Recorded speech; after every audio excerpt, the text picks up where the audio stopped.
Hello student, YouTube channel excellent exam में मैं विवेक आपका फिर से स्वागत करता हूं। दोस्तों, आज हम लेकर आ चुके क्लास 12th केमिस्ट्री में चैप्टर नंबर 3 है आपका रासायनिक बलगतिकी। जी हाँ दोस्तों, आज हम बात करेंगे पूरे चैप्टर का सभी महत्वपूर्ण प्रश्न जो कि आपको बोर्ड एग्जाम में लगातार बहुविकल्पी से लेकर के आपके दीर्घ उत्तरी तक प्रश्न जो है पूछे जा रहे हैं एग्जाम में। तो 2024 के लिए कौन से क्वेश्चन इंपॉर्टेंट रहने वाले हैं पूरे चैप्टर के लिए, तो सब कुछ आज की वीडियो हम पूरी तरीके डिस्कस करने वाले हैं। अगर बात करें तो इस चैप्टर से जो है इस बार 7 अंक के क्वेश्चन देखने के लिए मिलेंगे। अगर बात करें तो ये चैप्टर बहुत ही ज़्यादा आपका क्या है इंपॉर्टेंट है, और इसमें कुछ ऐसे टॉपिक आपको आज बताने वाले हैं जो कि टॉपिक जो डायरेक्ट आपको सीधे तौर पर पूछे जाते हैं एग्जाम में, और हर बार आते हैं, इस बार भी आएंगे। ठीक है, तो यहाँ पर जो भी जितने भी क्वेश्चन हम आपको वेरी इंपॉर्टेंट में लगवाएंगे या 2024 के लिए बोलेंगे, उसको आप सभी स्टूडेंट को सबसे पहले जो है तैयार करना है। अगर बात करें बच्चों, तो प्रश्न वही आपको बताया गया है जो कि आपको बोर्ड एग्जाम 2024 के लिए आपको पूछा जाएगा, इसलिए इन सभी क्वेश्चन को आप सभी अच्छे से तैयार करिएगा।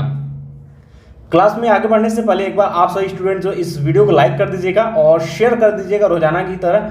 चैनल पहली बार आए जो नए स्टूडेंट हैं, अभी तक आप लोगों ने चैनल को सब्सक्राइब नहीं किया, चैनल को सब्सक्राइब करके घंटी को दबा करके ऑल पर क्लिक कर दीजिएगा, ताकि आने वाले समय की इंपॉर्टेंट क्लास की नोटिफिकेशन आपको मिलती रहे। साथ में आप सभी बच्चों को बताते चले, अगर चाहते हैं कि आप सभी की 2024 के हमारे शानदार और जबरदस्त तैयारी हो पाए, तो आपको सिंपल सा एक काम करना है। आपको बिल्कुल हमारे 2 ग्रुप से जुड़ा, और ये ग्रुप जो है बिल्कुल आप सभी के लिए बिल्कुल फ्री में है। ठीक है, 1 रुपये भी आपको खर्च यहाँ पर नहीं करना है। जितने भी हमारे प्यारे स्टूडेंट चैनल से जुड़ेंगे, उन सभी को जो जितने भी इंपॉर्टेंट क्लास चलता है, सबका PDF जो है हम आपको टेलीग्राम पर शेयर करते हैं और व्हाट्सएप ग्रुप पर शेयर करते हैं। इन दोनों ग्रुप का बच्चों जो लिंक इसी वीडियो के डिस्क्रिप्शन बॉक्स में मैंने दे रखा है, तुरंत जाकर के जुड़ जाइएगा, ताकि पढ़ाने के बाद इसका भी PDF जो हम टेलीग्राम पर शेयर करेंगे और आसानी से आप ले पाएंगे। ठीक है, बाकी जो इस वीडियो को 1 हफ्ते बाद या 1 महीने बाद जो स्टूडेंट देख रहे हैं, आप टेलीग्राम पर चले जाइएगा और टेलीग्राम के फाइल वाले ऑप्शन में चले जाइएगा, वहां पर आपको PDF ये वाला मिल जाएगा, आप बिल्कुल आसानी से वहां से ले पाएंगे। ठीक है, चलिए बच्चों शुरू करते हैं आज का सेशन, जो कि बहुत ज़्यादा इंपॉर्टेंट है, और फटाफट हम लोग देखेंगे, बहुविकल्पी शुरू करेंगे और दीर्घ उत्तरी तक बढ़ेंगे। अगर बात करते हैं इंपॉर्टेंट के तौर पर, तो इसका जो बहुविकल्पी प्रश्न होता है बच्चों, जो कि आपको बोर्ड एग्जाम में 1 अंक में मिलता है, इसको आप सभी लगा लीजिएगा वेरी वेरी वेरी इंपॉर्टेंट में, और इसका सभी क्वेश्चन आपका इंपॉर्टेंट रहने वाला है। और इससे कई तरीके से क्वेश्चन या तो आपको आंकिक पूछेंगे या तो थ्योरी 2 तरीके से यहाँ पर आपके बहुविकल्पी क्वेश्चन बनते हैं, जैसा कि यहाँ आप देख पा रहे हैं। ठीक है, तो यहाँ पर आप सभी क्वेश्चन को आपको क्या कर लेना है, यहाँ पर पढ़ना है, एक भी क्वेश्चन आपको यहाँ पर छोड़ना नहीं है। ठीक है, अगर बात करें दोस्तों, तो पिछली बार 2023 में जो क्वेश्चन आया था, वो क्वेश्चन जो था वो आपके अंक यानी न्यूमेरिकल से क्वेश्चन पूछे गए, तो वो आपको आने वाले समय में इन न्यूमेरिकल जिस चैप्टर का करवाएंगे सभी, वो आपको हम करवा देंगे। ठीक है, अब ध्यान सुनिएगा बच्चों, यहाँ पर प्रथम कोटि की अभिक्रिया, शून्य कोटि की अभिक्रिया प्रथम, और ठीक है, और द्वितीय कोटि की अभिक्रिया, ये सभी क्वेश्चन आपके बहुत ज़्यादा इंपॉर्टेंट रहने वाला है आपके एग्जाम के लिए, और इन सभी क्वेश्चन को आपको तैयार भी करना है। ठीक है, और जैसे अर्धायु काल हो गया, ये सभी क्वेश्चन आपको आना चाहिए। ठीक है, और इसमें हम आने वाले समय में भी जो है आपको इंपॉर्टेंट आंकिक न्यूमेरिकल करवा देंगे, ताकि आप उसको तैयार कर पाएं। जैसे यहाँ बच्चों कहा गया है कि शून्य कोटि की अभिक्रिया के लिए वेग स्थिरांक या वेग नियतांक या स्थिरांक का मात्रक है, तो ये सब ध्यान सुनिएगा। इन सभी जैसे शून्य कोटि की अभिक्रिया हो गई, प्रथम कोटि की अभिक्रिया होगी, द्वितीय कोटि की अभिक्रिया होगी, इन सभी का बच्चों नियतांक अर्थात स्थिरांक मात्रक आपको पता होना चाहिए, एकदम पहाड़ एकदम मुजवानी पता होना चाहिए। जैसे यहाँ पे शून्य कोटि के लिए पूछा है, तो इसका क्या हो जाएगा, मोल पर लीटर पर सेकेंड हो जाएगा, या mole litre inverse second inverse हो जाएगा, यानी तीसरा ऑप्शन सही हो जाएगा। ये सभी अभिक्रिया आपको याद करनी है। ठीक है, ये सभी क्वेश्चन आपके इंपॉर्टेंट, डायरेक्ट आपको एग्जाम में क्वेश्चन पूछे जाते हैं। ठीक है, इन सभी क्वेश्चन को आप लगाएंगे वेरी इंपॉर्टेंट में, ठीक, और ये अक्सर करके आपको पूछा जाएगा। जैसे यहाँ क्वेश्चन पूछा कि वेग जो स्थिरांक है, ताप बढ़ाने पर क्या होता है, तो बढ़ेगा, यानी कि वेग स्थिरांक जो होता है, अगर उसका टेम्परेचर बढ़ाएंगे तो वो भी आपका क्या होगा, बढ़ेगा, ये ध्यान में रखिएगा। तो ये पहला ऑप्शन आपका सही हो जाएगा। तो ये देख सकते हैं 2-2 साल एग्जाम में क्वेश्चन पूछे गए हैं। यहाँ पूछा कि किस कोटि की अभिक्रिया के लिए वेग तथा वेग स्थिरांक की इकाई समान होती है, तो शून्य कोटि की अभिक्रिया के लिए होती है। इन सभी क्वेश्चन जो आपको एग्जाम में घुमा फिरा करके पूछे जाते हैं, जो कि आप सभी को पता भी होना चाहिए। जैसे ये भी क्वेश्चन आपका वेरी इंपॉर्टेंट है कि प्रथम कोटि की अभिक्रिया के वेग स्थिरांक की इकाई, अब वहां पर क्या था, शून्य कोटि के लिए पूछा था, और यहाँ आप देख पाएंगे आपको क्या पूछा हुआ है, प्रथम कोटि का अभिक्रिया। या तो आपको ध्यान सुनेगा, इसका स्थिरांक मात्रक जो है आपको इकाई या तो आपको बहुविकल्पी मिलेगा, आपको अति लघु उत्तरीय प्रश्न में भी आपको देखने के लिए मिल जाएगा, लिखने के लिए मिल जाएगा। तो ये सब चीज़ें याद आपको करनी है। जैसे कि इसका अगर बात कर लेते हैं इकाई, तो इसका क्या होता है, पर सेकेंड होता है या सेकेंड इनवर्स होता है। याद रखिएगा प्रथम कोटि की अभिक्रिया की क्या होती है, इकाई। चलिए इसके बाद दोस्तों आपका शुरू हो जाता है अति लघु उत्तरीय प्रश्न, जो आपको बोर्ड एग्जाम में 2 अंक में देखने के लिए मिलेंगे। जैसे कि पहला क्वेश्चन आपका इसमें इंपॉर्टेंट में आप सभी टिक लगाएंगे कि अभिक्रिया का वेग यानी दर क्या है, अभिक्रिया की ताक्षणिक दर को आप परिभाषित कैसे करेंगे, इस पर आप बताइए। तो ये 3 बार बोर्ड एग्जाम क्वेश्चन आ चुका है, इसलिए वह क्वेश्चन क्या आपका इंपॉर्टेंट है। ठीक है, यहाँ पर आप देख पाएंगे। इसके बाद दोस्तों हम आगे बढ़ते हैं, अगले क्वेश्चन की तरफ बढ़ते हैं। अब ध्यान सुनिए, इन सभी क्वेश्चन को आपको क्या करनी है, पढ़ लेनी है। ये क्वेश्चन हो सकता है कि आपसे पूछा जा सके, क्योंकि इस बार ये 5 अंक को बढ़ा करके 7 अंक का क्वेश्चन कर दिया गया है। ठीक है, तो आपको कहीं ना कहीं क्वेश्चन आपको इससे ज़्यादा देखने के लिए मिले। हो सकता है कि इससे आपको आंकिक क्वेश्चन देखने के लिए ज़्यादा मिले, तो सभी क्वेश्चन को आपको यहाँ पर तैयार करनी है। ठीक है, चलिए बच्चों हम आगे और भी बढ़ते हैं। और यहाँ पे ये देखिएगा अभिक्रिया का वेग स्थिरांक क्या है, इसके बारे में आपको बताना, ये भी आपका इंपॉर्टेंट है। और कुछ क्वेश्चन ऐसे भी इसमें बताने वाले जिसको आप लोग टिक कर लीजिएगा और उसको पढ़ लीजिएगा आप लोग 2024 बोर्ड एग्जाम के लिए। जैसे यहाँ पूछा है कि वेग स्थिरांक तथा साम्य स्थिरांक अंतर आपको स्पष्ट करने के लिए 2022 के पेपर में कुछ क्वेश्चन पूछा गया है, तो ये वेरी इंपॉर्टेंट में आप सभी टिक लगाएंगे। इसके बाद दोस्तों ये भी आपका क्वेश्चन क्या वेरी इंपॉर्टेंट है कि तापीय गुणांक क्या है, अभिक्रिया के वेग से इसका क्या संबंध है, आपको बताना। ये आप याद रखिएगा, ये आपको बोर्ड एग्जाम में क्वेश्चन पूछा जा सकता है, इसे इसको छोड़ना आपको नहीं है। ठीक है, चलिए आगे बढ़ते बच्चों। अगला क्वेश्चन है, यहाँ पर आप देख पाएंगे निम्न अभिक्रिया के कोटि और वेग स्थिरांक लिखिए। इस टाइप का क्वेश्चन वेरी इंपॉर्टेंट, ध्यान सुनिएगा, इस टाइप का क्वेश्चन वेरी इंपॉर्टेंट। और इस टाइप के क्वेश्चन को आप लोग 2014 के लिए टिक कर लीजिएगा। जैसे कि यहाँ पर देख सकते हैं 4 साल एग्जाम में आया हुआ क्वेश्चन है।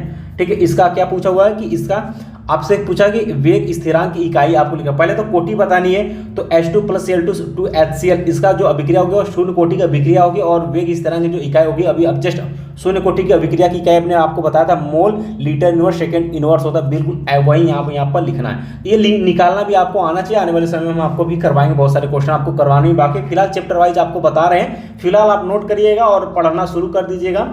ठीक है, बाकी आने वाले समय में बहुत कुछ आपको करवाना बाकी है। तो ये आपको क्या है, ये आपको इस तरीके से दिया गया है बच्चों, क्योंकि बहुत सारे बच्चों को कमेंट है कि पढ़े तो पढ़े क्या पढ़े। ठीक है, तो हमें लगा आप सभी को सभी सब्जेक्ट का चैप्टर वाइज इंपॉर्टेंट अगर हम दे देते हैं तो आप लोग पढ़ना शुरू कर देंगे। ठीक है, और बाकी आने वाले समय में बहुत कुछ आपको पढ़ाएंगे भी और भी बहुत कुछ तैयारी करवाएंगे, ताकि आपका बोर्ड एग्जाम आते आते जो आपका एक शानदार और अच्छी तैयारी हो पाए। ठीक है, इस क्वेश्चन को आप सभी लगा लीजिएगा, वेरी इंपॉर्टेंट में टिक, और इसको भी लगा लीजिएगा आप लोग 2024 के लिए। ठीक है, ये शायद 2030 में भी एग्जाम में आया हुआ है कि शून्य कोटि की अभिक्रिया से आप क्या समझते हैं, उदाहरण द्वारा समझाइए, इसके वेग स्थिरांक का व्यंजक लिखिए। अब ये पूरा आपको आना चाहिए, आने वाले समय इसको हम पढ़ा करके भी आपको समझा देंगे। फिलहाल इसको नोट कर लीजिएगा, शून्य कोटि की अभिक्रिया क्या होती है, शून्य कोटि की वेग स्थिरांक का व्यंजक हम कैसे निकालते हैं, ये सभी चीजें। ठीक है, इसका इंपॉर्टेंट के क्वेश्चन में दोस्तों 10वां वाला भी क्वेश्चन आप लोग लगाएंगे, वेरी इंपॉर्टेंट, और इसको भी लगाएंगे 2024 के लिए। ये क्यों कहा जा रहा है, क्योंकि प्रथम कोटि की अभिक्रिया से आप क्या समझते हैं, पहले तो परिभाषा हो गया, उदाहरण आपको देनी है। ये देख सकते हैं 16-18 में है,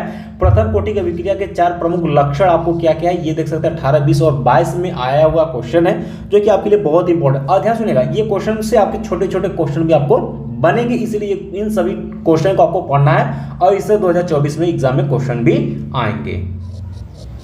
ठीक है, और 11 नंबर के क्वेश्चन को भी आप लोग जो है टिक यहाँ पर लगा लीजिएगा। इसके बाद बच्चों हम लोग आगे बढ़ते हैं फटाफट, और ये देखिए क्वेश्चन नंबर 12 को आप लोग वेरी इंपॉर्टेंट में टिक लगाइएगा, और इसे भी 2024 के लिए जो है आप लोग टिक करिएगा कि प्रथम कोटि की अभिक्रिया के वेग स्थिरांक की इकाई ज्ञात कीजिए। अभी हमने आपको इकाई आपको बता दिया, सेकंड इनवर्स होता है प्रथम कोटि की अभिक्रिया के लिए। ठीक है, लेकिन निकालेंगे कैसे, वो बिल्कुल यहाँ पर निकाला गया, ये इसको आपको तैयार करना ही करना है, ध्यान सुनिए, इसको तैयार करना ही करना है। ठीक है, आगे बढ़ते हैं, 14 नंबर का क्वेश्चन आप लोग पढ़ लीजिएगा, और ये 15 नंबर का क्वेश्चन आपको वेरी इंपॉर्टेंट में आपको दिया जाता है, और 2024 के लिए इसे भी आपको बताया जाता है। कहता है कि प्रथम कोटि की एक अभिक्रिया में 50 सेकंड में पदार्थ की सांद्रता जो है प्रारंभिक सांद्रता के आधी रह जाए, इसके वेग स्थिरांक की आपको गणना करनी। बिल्कुल फार्मूला बच्चों यही लगाएंगे और वैल्यू पुट करेंगे, आंसर आपको मिल जाएगा। और ध्यान सुनिएगा, ये देख सकते हैं 4 साल से एग्जाम में क्वेश्चन आया हुआ है, और इसमें हो सकता है कि यहाँ 50 सेकंड की जगह कुछ और बदल दे, लेकिन क्वेश्चन पूछने का तरीका सेम रहेगा। ठीक है, आंकिक प्रश्न में तो आंकिक प्रश्न आपसे घुमा फिरा करके भी पूछा जा सकता है, अगर फार्मूला पता रहेगा तो आप आंसर दे पाएंगे, क्योंकि आंकिक भी आपको कम से कम 8 अंक के क्वेश्चन आपके पेपर में देखने के लिए मिलेंगे, तो आप आंकिक से भाग भी नहीं सकते। ठीक है, ये मोस्ट इंपॉर्टेंट क्वेश्चन है। क्वेश्चन नंबर 16 और क्वेश्चन नंबर 17 को भी आप सभी जो है इंपॉर्टेंट, इसको भी आप लोग पढ़ लीजिएगा। ठीक है, इसके बाद दोस्तों आगे हम लोग बढ़ते हैं। क्वेश्चन नंबर 18 भी आपका क्या इंपॉर्टेंट रहने वाला है, ये आंकिक प्रश्न है और अच्छा क्वेश्चन है। अब इसके बाद हम लोग बढ़ते हैं लघु उत्तरीय प्रश्न, जो कि आपको बोर्ड एग्जाम में 3 अंक में क्वेश्चन देखने के लिए मिलेंगे। तो इसमें कौन कौन से क्वेश्चन इंपॉर्टेंट रहने वाले उसको हम लोग फटाफट यहाँ पर हम लोग देख लेते हैं। ठीक है, पहले क्वेश्चन को आप सभी लगाएंगे वेरी इंपॉर्टेंट में टिक, क्योंकि ये क्वेश्चन है आपसे पूछा गया है कि आवृत्ति तथा कोटि में आपको अंतर स्पष्ट करनी है। N2O5 के अपघटन की कोटि निर्धारण करना है। ठीक है, आवृत्ति एवं अभिक्रिया की कोटि में आपको अंतर स्पष्ट करनी। 3 साल एग्जाम में क्वेश्चन पूछा गया, लेकिन ये आपको पढ़ना जरूरी है। ठीक है, इससे आपके छोटे बड़े भी क्वेश्चन बन जाएंगे। इसका क्वेश्चन नंबर दूसरा जो है आपका ये इंपॉर्टेंट है, ये आपके प्रथम कोटि की अभिक्रिया से है और इसको आपको अच्छे से सॉल्व करना आना चाहिए। अब ये क्वेश्चन नंबर जो तीसरा, ये क्वेश्चन भी आपका वेरी इंपॉर्टेंट कहता है कि सिद्ध कीजिए कि प्रथम कोटि की अभिक्रिया जो है 3/4 पूर्ण करने में लगा समय जो अर्ध क्रिया यानी अर्धायु की पूर्ण करने में लगे समय का 2 गुना होता है। ये वेरी इंपॉर्टेंट क्वेश्चन है बच्चों, इसको आपको 2024 के लिए टिक कर लेना है और इस टाइप का क्वेश्चन आपको तैयार होना चाहिए। ठीक है, इस तरह के क्वेश्चन बहुत सारे पूछे गए एग्जाम के लिए। आगे बढ़ते हैं, अगले क्वेश्चन की तरफ बढ़ते हैं। ये क्वेश्चन आपका क्वेश्चन नंबर 4 भी आपका आंकिक से है। हमने आपको बताया कि इससे आंकिक भी प्रश्न बहुत ज्यादा पूछे जाते हैं, तो आंकिक प्रश्न भी आपको क्या है, इसको सॉल्व करना है। और आंकिक प्रश्न ऐसा होता है बच्चों कि आपसे या तो सेम पूछ सकता है या फिर इसमें थोड़ा सा डेटा चेंज करके आपसे आंकिक प्रश्न पूछा जा सकता है। इसलिए आंकिक प्रश्न जितना हो सके उतना आप लोग सॉल्व करने की कोशिश करिएगा। ठीक है, आने वाले समय में बहुत सारे आंकिक आपसे करवाएंगे भी आप लोगों के लिए, ताकि आपका न्यूमेरिकल जो है अच्छे से तैयार हो जाए। कहता है आभासी एकाणुक अभिक्रिया का उदाहरण द्वारा आपको समझानी है, तो यहाँ पर आप देख पाएंगे बिल्कुल आसान से आप समझ पाएंगे। क्वेश्चन नंबर 7 आप इंपॉर्टेंट है, ये भी देख लीजिएगा। 8वीं वेरी इंपॉर्टेंट है और इस टाइप का जो आंकिक प्रश्न इसको आपको तैयार करना है। प्रथम कोटि की अभिक्रिया का अर्धायु काल 60 मिनट है, कितने समय अभिक्रिया 90% भाग पूर्ण हो जाए। इस टाइप का भी क्वेश्चन एग्जाम में बहुत बार पूछा गया है, तो इसको भी आपको तैयार करना है। अब बच्चों चलते हैं लघु उत्तरीय प्रश्न, जो आपको बोर्ड एग्जाम में 4 अंक में देखने के लिए मिलेंगे। तो आइए फटाफट इसमें भी हम लोग देख लेते हैं कौन कौन से क्वेश्चन आपके इंपॉर्टेंट रहने वाले हैं। ठीक है, जैसे पहला ये दिया कि एक अभिक्रिया के लिए निम्नलिखित तथ्य प्राप्त हुए हैं और कहता है कि ये बताना है आपको। ये 2018 के बाद क्वेश्चन नहीं पूछा गया, बट एक बार आप लोग इसको पढ़ लीजिएगा। ठीक है, ये आपकी जानकारी के लिए बहुत जरूरी है। लेकिन क्वेश्चन नंबर दूसरे के लिए आप लोग 2024 के लिए टिक करेंगे और ये आपको वेरी इंपॉर्टेंट में भी आप लोग इसको टिक लगाएंगे कि अभिक्रिया की कोटि और आवृत्तिता को समझाना है। ये बार बार क्वेश्चन पूछे गए हैं, आपके छोटे बड़े अंक में क्वेश्चन दिख जाएंगे, इसलिए इसको आपको पढ़ना जरूरी है। ठीक है, आगे बढ़ते हैं। अगला क्वेश्चन है ये आपके आंकिक से, और देख सकते हैं ये सेम टाइप का क्वेश्चन भी जस्ट हमने आपको बताया है, और इस टाइप का क्वेश्चन आपको क्या करना, तैयार करना है आंकिक के लिए। कहता है सिद्ध कीजिए प्रथम कोटि की अभिक्रिया में 99.9% पूर्ण होने में लगा जो समय वो अर्धायु काल टी हाफ का 10 गुना होता है, ये आपको बतानी है। ठीक है, अब चलिए बच्चों बात करते हैं जो कि आपको विस्तृत उत्तरीय प्रश्न जो कि आपको 5 अंक में बोर्ड एग्जाम में देखने के लिए मिलता है। यहाँ पर आप लोग फटाफट हम लोग देख लेते हैं। एक ही क्वेश्चन जो कि आपको बोर्ड एग्जाम 2018 में क्वेश्चन इससे बने थे, इसके बाद ये क्वेश्चन आया नहीं है, बट यहाँ पर हम कुछ क्वेश्चन और भी देखेंगे जो इस बार आ सकता है, क्योंकि आपका इस बार जो है 7 अंक का इस चैप्टर से क्वेश्चन बनने वाले, तो हो सकता है कि इससे 5 अंक के भी क्वेश्चन आपको देखने के लिए एग्जाम में मिल जाए, तो इसे हम लोग देख लेंगे। ठीक है, तो यानी इसमें इंपॉर्टेंट बता देंगे। अगर 5 अंक में आएगा तो आप कर पाएंगे, अगर नहीं आएगा तो छोटे छोटे क्वेश्चन भी आप इससे कर पाएंगे। ठीक है, जैसे पहला क्वेश्चन आपसे पूछा, ये आपका वेरी इंपॉर्टेंट क्वेश्चन है बच्चों की रासायनिक अभिक्रिया के वेग पर प्रभाव डालने वाले कारकों का उल्लेख आपको करनी है, या फिर वही जो कारक होते हैं वो क्या होते हैं, किसी रासायनिक अभिक्रिया के वेग पर दाब, सांद्रता, ताप, उत्प्रेरक का क्या प्रभाव पड़ता है वही है। या आपसे कारक पूछेगा तो आप दाब, सांद्रता, ताप, उत्प्रेरक यही आप लिखेंगे। ठीक है, इस पर क्या प्रभाव पड़ेगा, ये बहुत ही प्यारा सा क्वेश्चन, और ये बिल्कुल थ्योरी पढ़ेंगे चीजें आपको समझ में आ जाएगी। ठीक है, इसका दूसरा वाला क्वेश्चन भी आपका वेरी इंपॉर्टेंट है कि अभिक्रिया के वेग पर उत्प्रेरक की उपस्थिति पर क्या प्रभाव पड़ता है, ये आपको बताना। 13 के बाद ये 18 में एग्जाम में क्वेश्चन आया हुआ है, एक बार आप जरूर इसको पढ़िएगा, एकदम बिल्कुल कहानी। 2 क्वेश्चन यहाँ पर आपको मिल जाते हैं, आपको विस्तृत उत्तरीय प्रश्न 5 अंक में देखने के लिए। या तो बच्चों ये क्वेश्चन मिलेंगे, या हो सकता है कि आपको 5 अंक में आंकिक प्रश्न भी पूछ लिया जाए, ये निर्भर करता है कि पेपर कैसे आता है। ठीक है, बाकी आने वाले समय में बच्चों आप आंकिक प्रश्न के लिए तैयार रहिएगा। बाकी इसी तरीके से ऑल सब्जेक्ट का जो है चैप्टर वाइज इंपॉर्टेंट बताएंगे। ऐसा नहीं कि सिर्फ केमिस्ट्री का, फिजिक्स का भी चल रहा है, ठीक है, और ये केमिस्ट्री का चल रहा है, बायो का चल ही रहा है, और हिंदी का बहुत ही जल्द आपका शुरू हो जाएगा। और हिंदी में जो जो क्वेश्चन करवा देंगे वो आप पढ़ लीजिएगा, वही हिंदी में आपको सेम टू सेम आपको एग्जाम में मिल जाएगा। अगर बात करेंगे दोस्तों तो जो नेक्स्ट क्लास होगा आपका केमिस्ट्री का, ठीक है, नेक्स्ट क्लास जब हम केमिस्ट्री का लेकर के आएंगे तो उसमें हम लोग चैप्टर नंबर 4 पढ़ेंगे, डी एवं यह बला के तत्व, ठीक है, ये हम लोग पढ़ेंगे। और इस चैप्टर का वेरी इंपॉर्टेंट क्वेश्चन भी हम लोग देख लेंगे, ठीक है। और ये बहुत ही छोटा सा चैप्टर है और इसमें कुछ ऐसे ही क्वेश्चन जो कि आपको हर साल एग्जाम में पूछ लिए जाते हैं, उन क्वेश्चन को आपको हम बता देंगे, उसको आपको पढ़ करके तैयार कर लेनी है, ठीक है। तो आज का दोस्तों सेशन यही हम समाप्त करते हैं। तो चलते चलते एक बार सभी हमारे प्यारे स्टूडेंट जो इस चैनल से जुड़े हुए हैं, तो जो स्टूडेंट नए अभी तक आप लोगों ने चैनल को सब्सक्राइब नहीं किया तो बिल्कुल आप लोग सब्सक्राइब कर लीजिएगा। साथ में अगर आप 2024 की शानदार और जबरदस्त तैयारी करना चाहते हैं तो बिल्कुल फ्री में तो आपको हमारे टेलीग्राम और व्हाट्सएप ग्रुप से जुड़ जाना, जिसका लिंक हमने इसी वीडियो के डिस्क्रिप्शन बॉक्स में दे रखा है, तुरंत जुड़िए। और दोस्तों सभी सब्जेक्ट का चैप्टर वाइज इंपॉर्टेंस जो है सबका प्लेलिस्ट हमने ऑलरेडी बना दिया और सभी प्लेलिस्ट का लिंक जो है हमने वीडियो के डिस्क्रिप्शन बॉक्स में दे रखा है, बिल्कुल वहां जाइएगा, प्लेलिस्ट क्लिक करके आपको जिस सब्जेक्ट का जो भी चैप्टर चाहिए इंपॉर्टेंट का वो आप देख पाएंगे, ठीक है। ऑलरेडी हमने डिस्क्रिप्शन बॉक्स में डाल रखा है। तो मिलते हैं बच्चों नेक्स्ट क्लास में इंपॉर्टेंट क्वेश्चन के साथ, तब तक के लिए जय हिंद जय भारत।